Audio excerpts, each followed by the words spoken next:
اہل جنت جو ہے اہل جہنم سے پوچھیں گے کہ تمہیں کس چیز نے داخل کیا دوزخ میں، ما سلککم فی سقر، تو وہ جواب دیں گے کہ قالوا لم نکن من المصلین، کہ ہم نماز نہیں پڑھا کرتے تھے۔ بسم اللہ الرحمن الرحیم، الحمدللہ وکفی وسلام علی عبادہ الذین اصطفی، اما بعد۔ سامعین محترم، آج ہم انشاءاللہ بات کریں گے نماز کے بارے میں، نماز کی اہمیت کے بارے میں کہ نماز کیا ہے اور اس کی کیا اہمیت ہے۔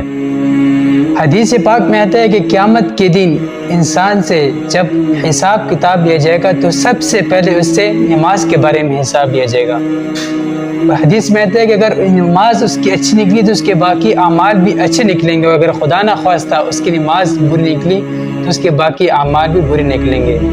آج ہم ذرا سوچیں، اپنی زندگی کے اندر غور و فکر کریں کہ ہمیں اللہ رب العزت نے 24 گھنٹے کے اندر کیا ایک گھنٹہ بھی ہمیں توفیق عطا نہیں فرمائی کہ ہم ایک گھنٹہ صرف نکال کر اللہ تعالیٰ کے سامنے جھکیں۔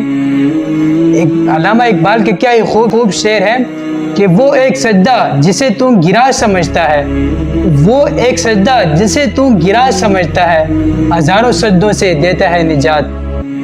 ہم دیکھتے ہیں کہ انسان جو ہے، اللہ رب العزت نے انسان پر نماز فرض کی ہے، وہ پوری 5 نمازوں کا اگر ہم حساب لگائیں تو یہ ٹوٹل 32 رکعتیں بنتی ہیں، اور یہ 32 رکعتوں میں 64 سجدے آتے ہیں۔ شیطان نے صرف ایک سجدہ نہیں کیا تھا تو اس کا کیا حالت ہوا ہم دیکھتے ہیں، اور ہم اللہ رب العزت کے احکامات کی 64 سجدے نہیں کر رہے ایک دن کے اندر۔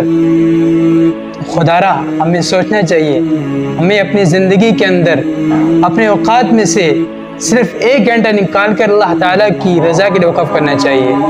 اہل جنت جو ہے اہل جہنم سے پوچھیں گے کہ تمہیں کس چیز نے داخل کیا دوزخ میں، ما سلککم فی سقر، وہ جواب دیں گے کہ قالوا لم نکن من المصلین، کہ ہم نماز نہیں پڑھا کرتے تھے۔ نماز نہ پڑھنے کی وجہ سے اللہ رب العزت نے ان کو جہنم میں داخل کر دیا، اور نماز جو ہے اللہ تعالیٰ کا بہت ہی اہم فریضہ ہے۔ حضرت عبداللہ بن مسعود رضی اللہ تعالیٰ عنہ روایت کرتے ہیں کہ میں نے آپ علیہ الصلوۃ والسلام سے پوچھا کہ یا رسول اللہ، اللہ تعالیٰ کے نزدیک سب سے محبوب عمل کون سا ہے؟ آپ علیہ الصلوۃ والسلام نے فرمایا کہ الصلاۃ لوقتہا، کہ نماز کو اس کے مقررہ وقت پر ادا کرنا۔